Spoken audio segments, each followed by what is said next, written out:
Ya, Assalamualaikum warahmatullahi wabarakatuh. Selamat pagi anak-anak. Jadi hari ini pendidik kita hari Kamis akan mempelajari tentang ukuran penyebaran data. Itu merupakan materi terakhir dari statistika ya. Jadi udah terakhir materinya. Ya, kita akan membahas tentang ukuran penyebaran data. Ukuran penyebaran data itu dibagi menjadi 3 ya.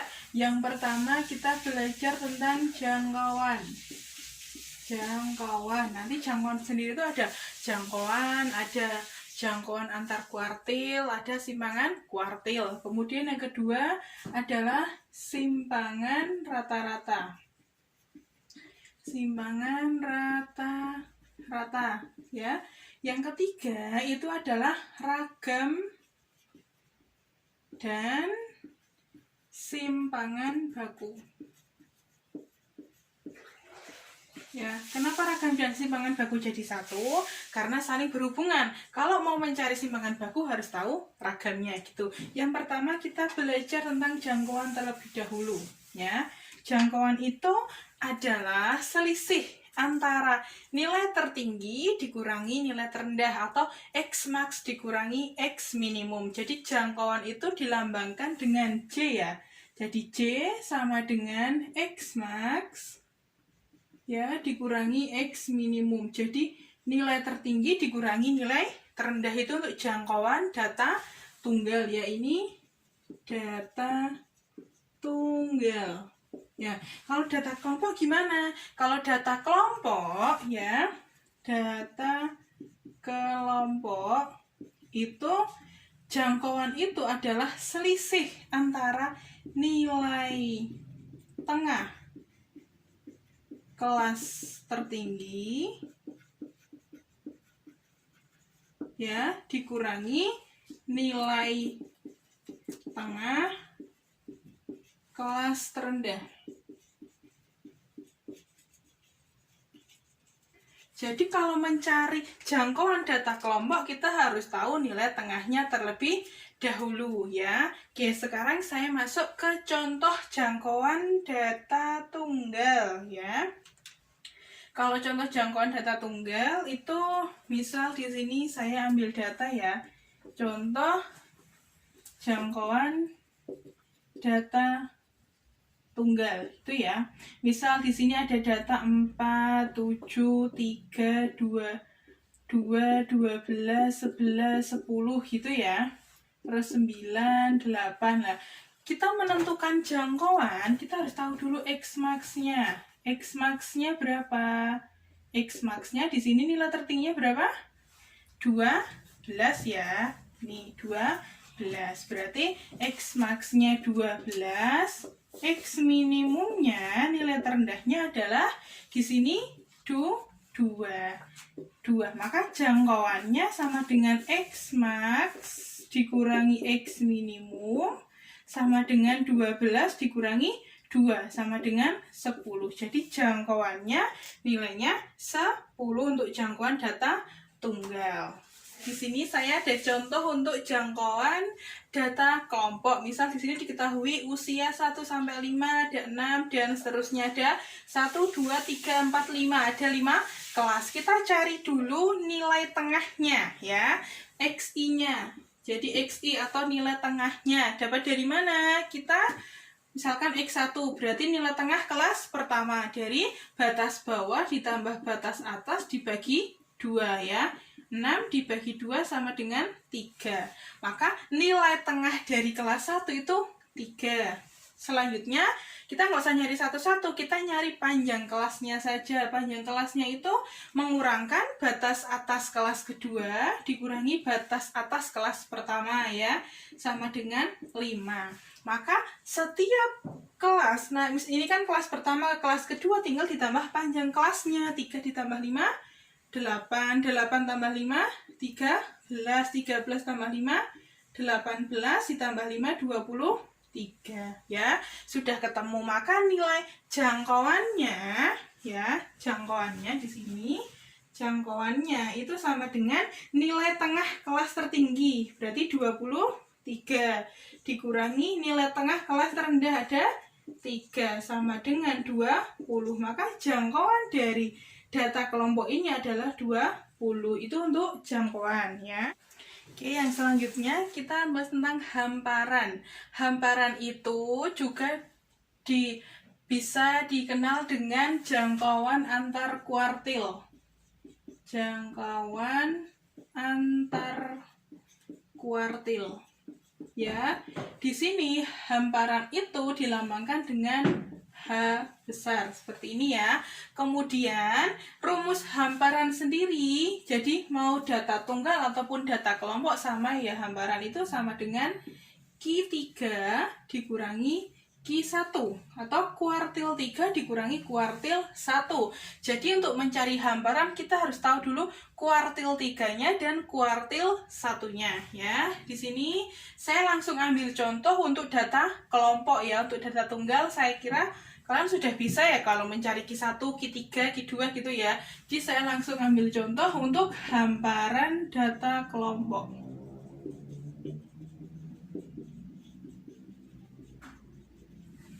Di sini ada suatu data kelompok untuk contoh hamparan, yaitu nilai sama frekuensinya.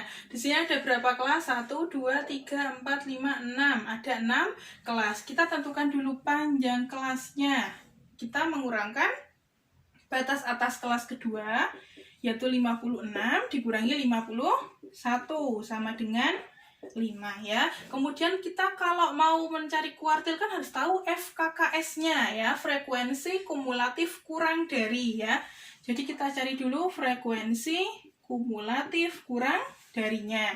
Berarti di sini 5 tambah 8 13 tambah 12 25 tambah 10 35 ditambah 6 41 ditambah 3 44. Maka N-nya di sini adalah 44 ya jumlah datanya. Karena kita mau mencari kuartil 3 dan kuartil 1 ya, kita cari dulu letak Q1. Letak Q1 kan berarti 1/4 dikalikan N. N-nya 44 ya, berarti 11 ya. Nah, 11 itu letaknya di mana? 11 itu di sini kelas kedua. Ya, di F yang frekuensi kumulatif kurang darinya 13 itu letak Q1-nya. Maka kita sudah bisa menentukan kelas Q1-nya. Kelas Q1 berarti 52 sampai 56. 52 sampai 56 berarti tepi bawahnya 52 kurangi 0,5 sama dengan 51,5 ya. Di sini tepi bawah Q1. Kemudian frekuensi Q1-nya sama dengan 8. FKKS-nya di sini ini ya 5. Maka tinggal dimasukkan kalau Q1 sama dengan tepi bawah Q1 ditambah dengan 1/4 N ya. Kalau Q1 1/4 N dikurangi FKKS per FQ1 dikalikan P ya. Tepi bawahnya berapa? 51,5 ditambah 1/4 N. Itu kan ini ya. Berarti 11 dikurangi FKKS-nya di sini 5 dibagi frekuensi Q1-nya 8 dikalikan panjang kelasnya 5. Maka nilainya 51,5 ditambah 11 kurangi 5 itu 6 dibagi 8 dikalikan 5, hasilnya 51,5 ditambah 30/8. 30/8 itu 30/8, jadi 51,5 ditambah dengan 3,75 ya. 3,75, jadi hasilnya adalah 55,25. Itu untuk Q1-nya ya. Selanjutnya kita ke Q2. Letak Q2. Letak Q3 ya. Letak Q3 itu berarti kan 3/4 dikalikan 44, hasilnya 33. 33 itu di mana? Di sini ya. Kelas ke-4. Ini 33-nya. Maka kelas Q3-nya sama dengan 62 sampai 66, maka tepi bawah Q3-nya sama dengan 62 dikurangi 0,5 sama dengan 61,5. Kemudian F Q3-nya sama dengan 10, F KKS KKS-nya sama dengan 25 ya. Maka kita bisa mencari Q3-nya sama dengan tepi bawah kelas Q3 ya, kuartil 3 ditambah 3/4N dikurangi F KKS dibagi dengan F Q3 dikalikan P ya. Selanjutnya di sini tepi bawah kuartil 3-nya kan 61,5 ya, ditambah dengan 3/4N itu tadi 33 dikurangi FKKS-nya 25 dibagi frekuensi Q3 kuartil 3-nya 10 dikalikan 5 ya, sama dengan 61,5 ditambah 33 kurangi 25 8 dibagi 10 dikalikan 5. Ini boleh dicoret ya, atas dapat 1 bawah dapat 2, ini boleh dicoret lagi dapat 4. Maka nilainya 61,5 ditambah 4 hasilnya 65,5. Ini baru ketemu Q3-nya. Kemudian untuk mencari hamparannya, maaf ya, satu di atas, hamparannya itu sama dengan Q3 kurangi Q1 ya. Q3-nya itu 65,5 dikurangi Q1-nya 55,25 ya. Maka hasilnya berapa? Jadi hamparannya 65,5 dikurangi 55,25, hasilnya adalah 10,25. Itu untuk nilai hamparannya ya. Kemudian selanjutnya itu yang ketiga adalah kita akan bahas tentang simpangan. Saya tulis di sini ya, simpangan kuartil.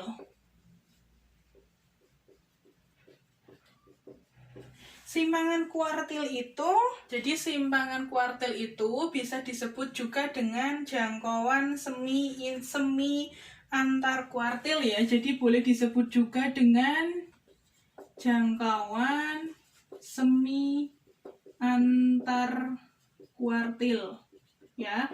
Itu merupakan nilainya itu merupakan setengah dari hamparan. Jadi setengah dari jangkauan antar kuartil. Maka simpangan kuartil, atau misal saya sebutnya SK gitu ya. Maaf bukan ya.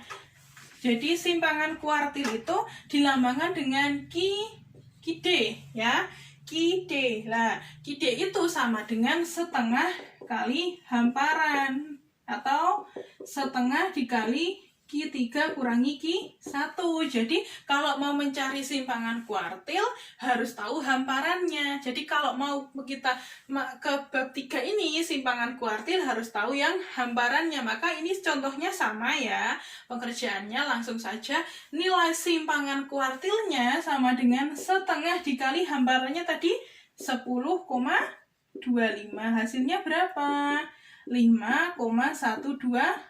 Itu untuk nilai simpangan kuartil ya. Untuk data yang contoh data kelompok ini, kalau data tunggal saya kira bisa ya.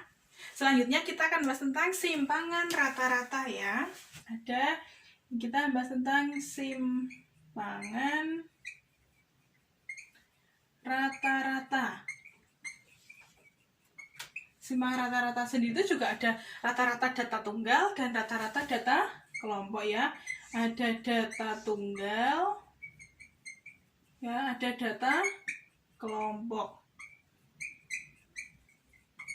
ya. Jadi simpangan rata-rata itu adalah nilai rata-rata dari selisih setiap nilai dengan rataan hitungan ya. Dirumuskan kalau untuk simpangan dilambangkannya itu SR ya. Jadi simpangan rata-rata itu ditulisnya SR.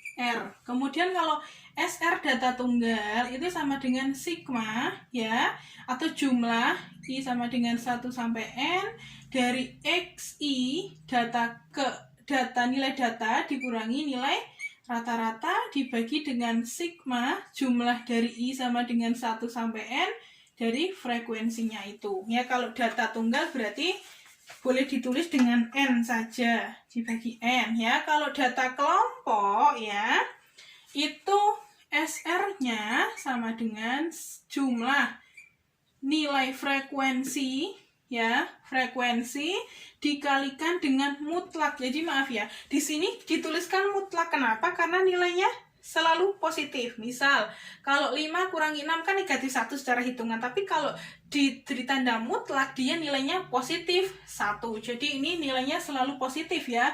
Dikali F di sini ya, sigma Fi dikalikan mutlak Xi kurangi rata-rata ya. Dari I sama dengan 1 sampai N dibagi dengan sigma jumlah Fi dari I sama dengan 1 sampai N. Itu bedanya di situ untuk data tunggal dan data kelompok ya. Ini ada contoh untuk simpangan rata-rata data tunggal ya. Ada data 4, 5, 3, 6, 7, 8 dan seterusnya.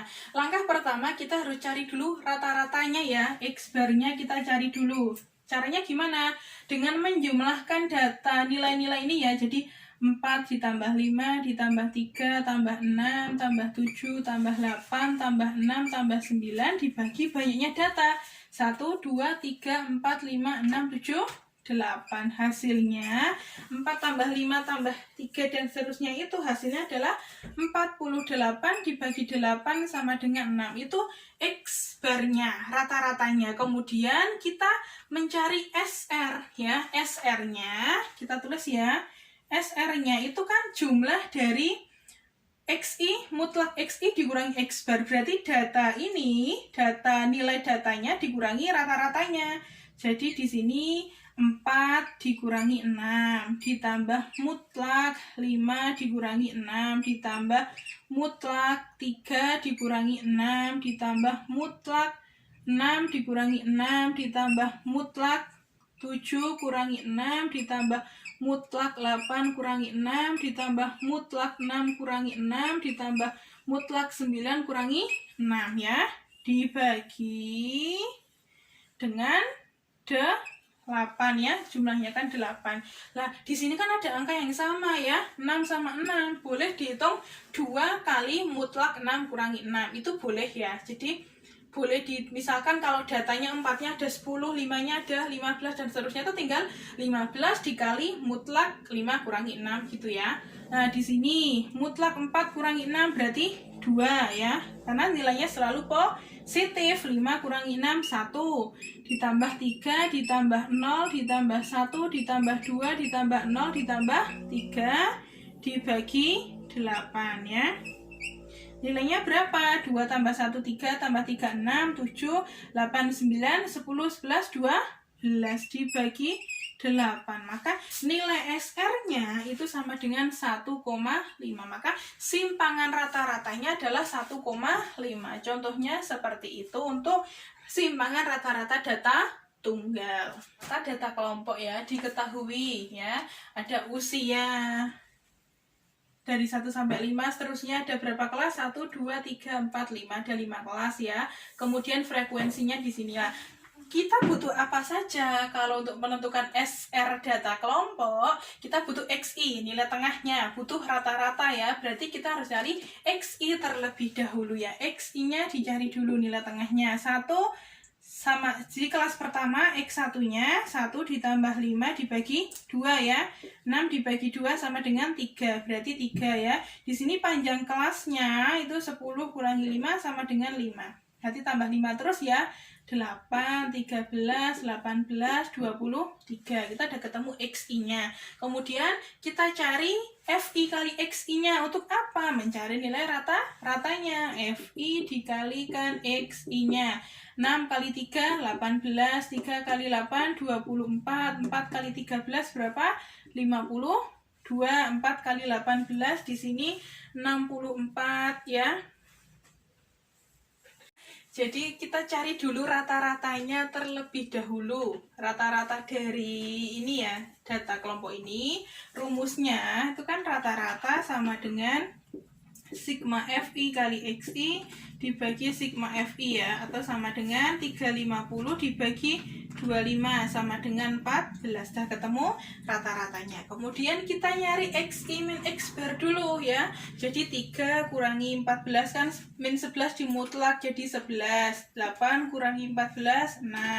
13 kurangi 14 1. 18 kurangi 14 4. 23 kurangi 14 sama dengan 9 gitu ya. Nah, di sini selalu nilainya positif ya, karena dimutlak. Kalau 3 kurangi 14 itu kan min 11 ya aslinya. Tapi karena dimutlak dia selalu positif. Kemudian kita cari FI dikali mutlak XI min X bar ya. FI-nya 6 kali 11, 66. 3 kali 6, 18. 4 kali 1, 4. 4 kali 4, 16. 8 kali 9, 72 ya. Sigma FI dikalikan mutlak XI min X bar yaitu sama dengan nilainya 176 ya. Maka kita bisa mencari SR-nya.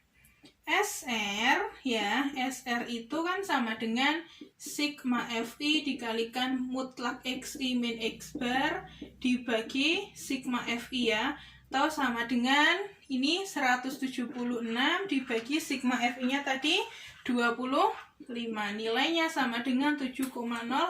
Jadi simpangan rata-rata dari data kelompok ini adalah 7,04 ya. Ya, kita bahas tentang ragam dan simpangan baku data tunggal. Jadi ragam itu bisa dikatakan dengan varians ya. Di sini kalau kita mencari simpangan baku harus tahu ragam atau variansnya. Jadi dua ini saling berkaitan ya. Jadi rumus ragam itu ragam sendiri dilambangkan dengan S kuadrat ya. S besar dikuadratkan. Kemudian rumusnya sama dengan jumlah sigma X I min X bar kuadrat dari I sama dengan 1 sampai N dibagikan N. Kemudian untuk simpangan baku tuh S-nya. Jadi lambang dari simpangan baku itu S sama dengan akar dari ragam. Ragam itu S kuadrat. Boleh dituliskan dengan sama dengan akar dari sigma X I min X bar kuadrat dari I sama dengan 1 sampai N dibagi N. Nah, di sini contohnya saya langsung jadi mencari ragam dan simpangan bakunya. Ini 4, 5, 6, 7, 8 ya. Nah, kita cari rata-ratanya dulu. Nah, rata-ratanya itu dengan menjumlahkan ini kan 4 tambah 5 tambah 6 tambah 7 tambah 8 dibagi dengan 5. 30 dibagi 5 sama dengan 6. Itu untuk rata-ratanya ya. Jadi di sini frekuensinya ya. Nah, enggak pakai ya. Nah, kemudian kita mencari nilai dari XI min X bar-nya. 4 kurangi 6 negatif 2, 5 kurangi 6, 6 kurangi 6 0, 7 kurangi 6 1, 8 kurangi 6 2. Di sini kurung ya, bukan mutlak. Jadi kalau negatif tetap tulis negatif. Kemudian sampingnya mencari nilai XI min X bar dikuadratkan ya. Min 2 kuadrat 4, min 1 kuadrat 1, 0 kuadrat 0, 1 kuadrat 1, 2 kuadrat 4 ya. Maka jumlah dari XI min X bar dikuadratkan itu sama dengan 10 ya. Maka kita peroleh nilai untuk ragam S kuadrat kan sama dengan S kuadratnya itu sama dengan jumlah sigma dari XI min X bar dikuadratkan dari I sama dengan 1 sampai N dibagikan N ya, sama dengan 10 dibagi N-nya 5 sama dengan 2 ya. Kemudian nilai dari S-nya, simpangan bakunya itu kan akar dari ragam ya, berarti akar 2. Boleh tulis akar 2 saja atau dijadikan desimal itu 1,4. Seperti itu untuk ragam dan simpangan baku data tunggal. Selanjutnya itu ragam atau varian dan simpangan baku untuk data kelompok ya. Untuk rumus ragam data kelompok itu sigma FI dikalikan XI min X bar kuadrat dari I sama dengan 1 sampai N dibagi sigma FI dari I sama dengan 1 sampai N ya. Di sini bedanya dengan data tunggal itu cuma kalau data kelompok kita kalikan FI-nya, frekuensinya ya. Untuk simpangan baku itu S sama dengan akar dari ragam. Jadi akar dari S kuadratnya. Nah, di sini contoh soalnya itu diketahui usia anak ya, 1 sampai 5 sampai dengan 16 sampai 20 dengan frekuensinya 7, 3, 5, 5. Kita nyari XI-nya dulu atau nilai tengahnya dulu ya. Jadi nilai tengahnya itu kan dari X1 kan 1 tambah 5 dibagi 2 ya. 6 bagi 2 sama dengan 3. Di sini 3. Kemudian kita cari panjangnya. Panjangnya 10 kurangi 5 sama dengan 5. Maka diketahuinya kalau setiap naik kelas itu ditambah 5. Jadi 3, 8, 13, 8, ya. Kemudian kita cari FI kali XI-nya untuk mencari nilai rata-ratanya ya. FI kali XI-nya yaitu 7 kali 3, 21 sampai dengan 5 kali 18 nilainya 90, dijumlah nilainya 200. Maka X barnya itu sama dengan sigma FI dikalikan XI dibagi sigma FI ya, sama dengan 200 dibagi 20 sama dengan 10, itu untuk nilai rata-ratanya. Selanjutnya kita cari ragamnya dulu ya. Ragam atau S kuadratnya kan berarti sigma dari FI dikalikan XI min X bar dikuadratkan dibagi dengan sigma FI ya, berarti 720 dibagi 20 sama dengan 36 ya. Maka nilai simpangan bakunya S-nya itu kan akar dari ragamnya, akar dari S kuadrat, berarti akar dari 36 sama dengan 6. Dah, itu nilai simpangan baku data kelompoknya udah ketemu 6 ya. Ya, terima kasih atas perhatiannya. Kalau belum paham, ada yang masih bingung, bisa tanyakan di Microsoft Teams atau di WA Group atau PT ke saya langsung. Terima kasih, saya akhiri. Wassalamualaikum warahmatullahi wabarakatuh.